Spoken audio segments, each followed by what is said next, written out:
Hello student, मैं हूं जितेंद्र कुमार और आप सभी का स्वागत है मेरे यूट्यूब चैनल केमिस्ट्री ज्ञान पर। आज हम हमारी क्लास में मोल कंसेप्ट पढ़ेंगे। अब तक मोल कंसेप्ट पार्ट में हम मोल निकालना सीख चुके हैं, तो अब हम बढ़ते हैं आगे। देखो बच्चों, हमने अभी तक मोल निकालने के 3 फॉर्मूले पढ़े थे। मैंने बताए थे आपको कि मोल निकालने के हमारे पास 3 फॉर्मूले हैं। एक तो क्या है, गिवन मास। अगर हमें मास गिवन है तो हम उसको मोलर मास से डिवाइड करेंगे। किससे डिवाइड करेंगे? मोलर मास से। तो हमें क्या मिल जाएगा? मोल। ये मोलर मास क्या है? देखो, मैंने आपको बताया था कि जब भी किसी एटम या मॉलिक्यूल के मास को हम ग्राम में रिप्रेजेंट करते हैं तो वो कहलाता है मोलर मास, यानी कि एक मोल का मास। एक मोल बोले तो 6.022 इंटू 10⁻23 का मास। पहली कंडीशन तो हमारे पास ये थी मोल निकालने की। कब? जब हमें मास गिवन हो। दूसरा फॉर्मूला, अगर हमें वॉल्यूम गिवन है 8 एनटीपी एसटीपी। अगर हमें वॉल्यूम गिवन है 8 एनटीपी और एसटीपी, तो हम उसे 22.4 लीटर से डिवाइड करते थे और हमारे पास मोल आ जाया करते थे। तीसरा फॉर्मूला मोल निकालने का, जब हमें नंबर ऑफ मॉलिक्यूल्स गिवन हो। जब हमें नंबर ऑफ मॉलिक्यूल्स गिवन होते थे तो हम एवोगैड्रो कांस्टेंट से डिवाइड करते थे। किससे करते हैं डिवाइड? एवोगैड्रो कांस्टेंट से, जिसको मैं क्या लिख सकता हूं? Na। ऐसा हमने क्यों किया? देखो बच्चों, मोल निकालने तो गिवन मास में तो एक मोल के मास से डिवाइड करेंगे। अगर हमें वॉल्यूम गिवन है तो एक मोल का वॉल्यूम कितना होता है? एनटीपी, उससे डिवाइड करेंगे। अगर हमें नंबर ऑफ मॉलिक्यूल्स गिवन है तो एक मोल में कितने नंबर ऑफ मॉलिक्यूल्स होते हैं, उससे डिवाइड करेंगे। तो बच्चों, ये हमारे पास 3 फॉर्मूले थे। मैंने इसको वापस रिपीट किया है ताकि आपको ये फॉर्मूले वापस याद आ जाए। इन फॉर्मूलों की हेल्प से अगर हमें मोल पता हो, अगर हमें क्या पता हो? मोल, तो क्या हम मास निकाल सकते हैं? बिल्कुल निकाल सकते हैं। अगर हमें मोल पता हो तो क्या हम वॉल्यूम 8 एनटीपी और एसटीपी निकाल सकते हैं? बिल्कुल, मोल इंटू 22.4। अगर हमें मोल पता हो तो मोल को अगर हम एवोगैड्रो कांस्टेंट से मल्टीप्लाई करेंगे तो नंबर ऑफ मॉलिक्यूल्स आ जाएगा। इन तीनों फॉर्मूलों से मैं एक नया फॉर्मूला बना सकता हूं। देखो कैसे। तो बच्चों, इसका मतलब अगर हमारे पास मोल है तो उस मोल से हम number of molecules, volume 8 NTP और एसटीपी एंड मास निकाल सकते हैं। कैसे? देखो, ये रहा है हमारे पास मोल। ठीक है। अगर इस मोल को मैं मल्टीप्लाई कर दूं इनटू किससे? मोलर मास से। मोलर मास, वो जो फॉर्मूले थे 3, वही फॉर्मूले यूज कर रहा हूं मैं। अगर मोल को मोलर मास से मल्टीप्लाई करूं तो मेरे पास क्या आएगा? मास आ जाएगा, मास ऑफ सब्सटेंस। अगर मैं इसको उल्टा करूं ऐसे, तो क्या होगा? मैं अगर मास ऑफ सब्सटेंस को डिवाइड कर दूं किससे?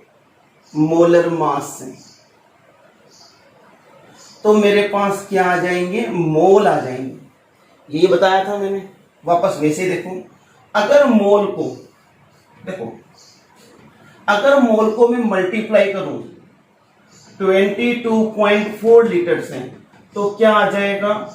वॉल्यूम 8 एनटीपी या एसटीपी। वही 3 फॉर्मूले यूज कर रहा हूं। और अगर वॉल्यूम 8 एनटीपी को मैं डिवाइड करूं 22.4 से तो क्या आ जाएगा? मोल। ऐसे ही देखो आप लोग, अगर मोल को मैं मल्टीप्लाई करूं किससे? एवोगेड्रो कांस्टेंट से। एवोगेड्रो कांस्टेंट मतलब 6.022 इंटू 10⁻23। तो क्या आ जाएगा? Number of molecules.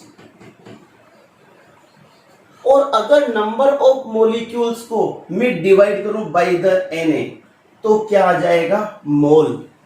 लिख लीजिए आप लोग, बड़ा अच्छा फॉर्मूला है। देखो जो 3 फॉर्मूले थे वही यूज किए हैं।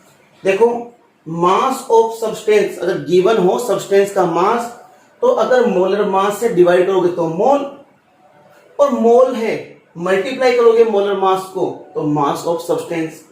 वॉल्यूम 8 एनटीपी गिवन है, डिवाइड करोगे 22.4 से तो मोल, और अगर मोल गिवन है और ये पूछा है तो मल्टीप्लाई करोगे 22.4 लीटर से तो वॉल्यूम 8 एनटीपी और एसटीपी आ जाएगा।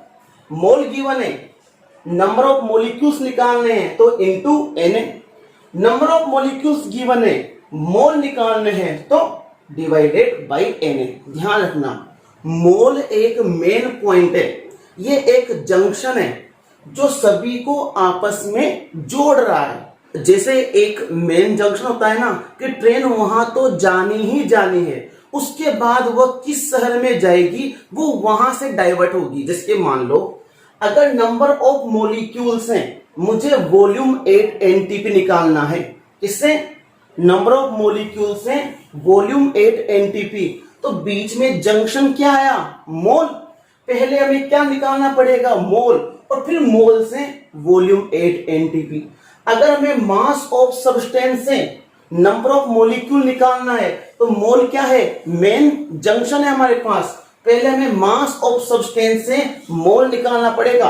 पहले मास ऑफ सब्सटेंस को हम डिवाइड करेंगे मोलर मास से तो क्या आएगा? मोल, और फिर मोल को मल्टीप्लाई करेंगे by the Na, number of molecules. तो ध्यान रखना, मोल क्या है? एक मेन जंक्शन है। तो आप लोगों ने लिख लिया होगा। तो बच्चों ये है हमारे पास एक क्वेश्चन। क्वेश्चन क्या है? Calculate mass of following in gram. हमें क्या निकालना है? मास। इन सब का हमें मास फाइंड आउट करना है। तो बच्चों मैंने अभी अभी कहा क्या कि मोल हमारा क्या है? Main junction. पहले हमें मोल पता होना चाहिए तभी हम क्या निकाल सकते हैं? मास। तो पहले हम क्या निकालेंगे? मोल, फिर क्या निकालेंगे? मास। देखो हमारे पास क्या क्वेश्चन है। Number 1, 10 gram atoms of sodium. ध्यान रहे मैंने आपको सिखाया हुआ है कि अगर कहीं पर लिखा आता है 1 ग्राम एटम, इस ग्राम एटम का मतलब मोल ही होता है। ग्राम एटम का मतलब क्या है? मोल। कहीं पर लिखा हो ग्राम मोलिक्यूल, इस ग्राम मोलिक्यूल का मतलब ही क्या होता है? मोल। कहीं पर लिखा हो ग्राम आयंस तो इसका मतलब भी क्या होता है? मोल। तो ये क्या है? 10 ग्राम एटम्स, मतलब ये क्या है? 10 मोल्स ऑफ Na, सोडियम। समझ में आ रही बात? ग्राम एटम्स मोल ही होता है, ग्राम मोलिक्यूल्स मोल, ग्राम आयंस मोल। अगर एटम, मोलिक्यूल और आयन के आगे ग्राम लग जाए तो उसे क्या बोलते हैं? मोल। क्योंकि मैंने आपको कहा था कि 1 gram is equal to 1 mole, right? क्या है हमारे पास? मोल है। तो सीधा हमें क्या निकालना है? मास। क्या फॉर्मूला था हमारे पास? Mole is equal to given mass upon molar mass. Mass निकालना है तो फॉर्मूला क्या हो जाएगा? Given mass is equal to mole into molar mass. Mole into molar mass. तो बताओ मोल कितने? 10। मोलर मास कितना है हमारे पास? सोडियम का मोलर मास कितना होता है सोडियम का एटॉमिक वेट 23। इसको ग्राम में लिख दूंगा तो यही क्या हो जाएगा मोलर मास इंटू 23। ये हमारे पास आंसर आ गया 23 ग्राम। पहला क्वेश्चन समझ में आ गया। सेकंड क्वेश्चन 5 ग्राम मोलिक्यूल्स। 5 ग्राम मोलिक्यूल्स का मतलब क्या हुआ? वही है ग्राम मोलिक्यूल्स मतलब मोल। क्या गिवन है मुझे? 5 मोल ऑफ ग्लूकोज। वही फॉर्मूला है मास निकालने का। क्या फॉर्मूला है मास निकालने का? वही mole into molecular weight. Mole into मोली। मोलर मास को हम मोलिकुलर वेट भी बोल सकते हैं, बताया मैंने आपको। मोलर मास भी बोल सकता हूं। मोलर मास मतलब 1 मोल का मास। मोलिकुलर वेट मतलब मोलिक्यूल का वेट। और इसको ग्राम में लिख दो तो ये भी क्या हो जाएगा मोलर मास। कितने मोल है? 5।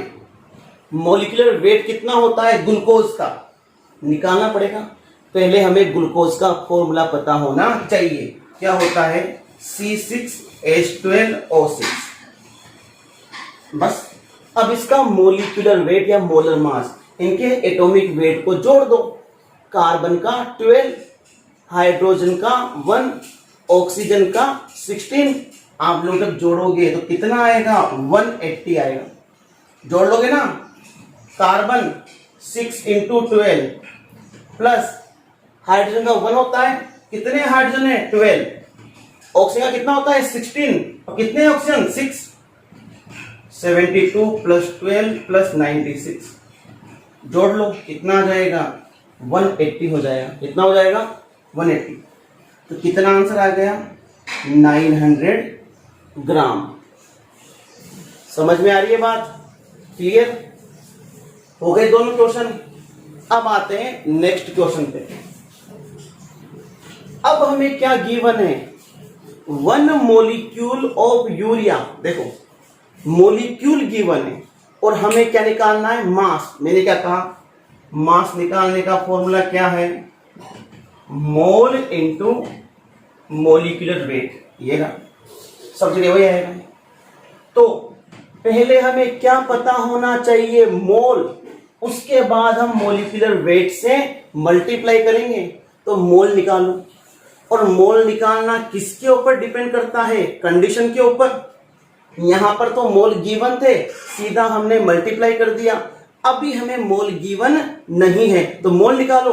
क्या गिवन है? 1 मोलिक्यूल।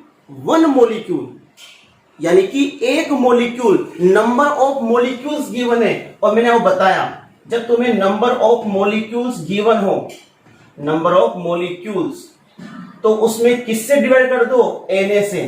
तो क्या आ जाएगा? मोल। बात समझ रहे हो? मैंने फॉर्मूले के अंदर ही फॉर्मूला बना दिया। मोल का फॉर्मूला था मेरे पास ही। अगर मोलिक्यूल्स गिवन हो, कितने मोलिक्यूल गिवन है? 1। Na कितना? 6 इंटू 10 रेज़ टू पावर 23। मैंने कहा था Na कितना होता है? Avogadro constant 6.022 into 10 raise to power 23। लेकिन कैलकुलेशन को इजी बनाने के लिए हम 6.022 को क्या ले सकते हैं? 6। अगर यहां पर कोई ऐसा नंबर होता 3.011 तब तो फिर मैं 6.022 ले लेता। ये हो गया इनटू मोलिकुलर वेट। किससे मल्टीप्लाई करना है? Molecular weight. किसका मोलिकुलर वेट? सब्सटेंस का। कौन है सब्सटेंस? यूरिया। अब हमें यूरिया का फॉर्मूला पता होना चाहिए। आपने पढ़ा होगा ऑर्गेनिक केमिस्ट्री में यूरिया का फॉर्मूला होता है NH2CONH2। ये होता है यूरिया का फॉर्मूला। ठीक है, स्ट्रक्चर बनाना आप लोग वहां पर सीख रहे हैं। NH2CONH2। अब इसका मोलिकुलर वेट पता करो। जैसे मैंने इसका पता किया था। कितना होता है? नाइट्रोजन का एटॉमिक वेट 14, कार्बन का 12, ऑक्सीजन का 16, हाइड्रोजन का 1। सबको जोड़ो, कितना आएगा? 60 आएगा। कितना आएगा? 60। ऐसे निकालना है। तो बच्चों 6 से 16 कितने टाइम्स कट गए? 10 टाइम्स। अब 10 रेज़ टू पावर 23 ऊपर जाएगा तो पावर क्या हो जाएगी? चेंज। माइनस इंटू 10 तो क्या हो जाएगा? 10 - 22 ग्राम। ये हमारा क्या हो गया बच्चों, आंसर। क्लियर है। अब आ जाओ इस पर, क्या निकालना है, मास। और मास निकालने का वही एक ही फॉर्मूला है, मोल इंटू मोलिकुलर वेट। फॉर्मूला केवल तुम्हें एक याद करना है, मैं तुम्हें फॉर्मूला सिखाया हुआ है मोल निकालने का। Mole is equal to mass into molecular weight. तो मास क्या हो जाएगा, मोल इंटू मोलिकुलर वेट। पहले हमें क्या चाहिए, मोल। हमारा जो मेन जंक्शन है वो क्या है, मोल। क्या तुम्हें मोल गिवन है, नहीं गिवन है। तो मोल निकालना है तो क्या गिवन है, वॉल्यूम गिवन है। किस पर, एसटीपी पर। और मैंने आपको कहा अगर एसटीपी पर वॉल्यूम गिवन है तो फिर मोल किस निकालते हैं, volume 8 STP upon 22.4 into molecular wait. यही फॉर्मूला हो गया। मोल निकालना कंडीशन के ऊपर डिपेंड करता है। तो क्या कंडीशन है बच्चों, वॉल्यूम कितना गिवन है 5.6 अपॉन 22.4 इंटू मोलिकुलर वेट किसका, SO3 का। निकालो कितना होता है सल्फर का, 32। ऑक्सीजन का 16। कितने ऑक्सीजन है, 3।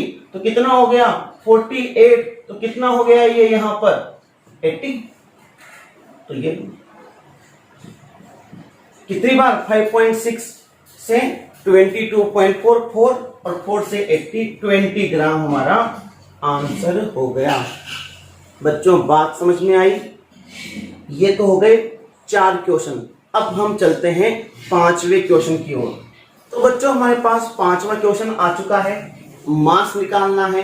पहले पता करेंगे मास निकालने का एक ही फॉर्मूला बताया मैंने आपको, mass is equal to mole into molecular weight. बार बार यही बता रहा हूं मैं आपको।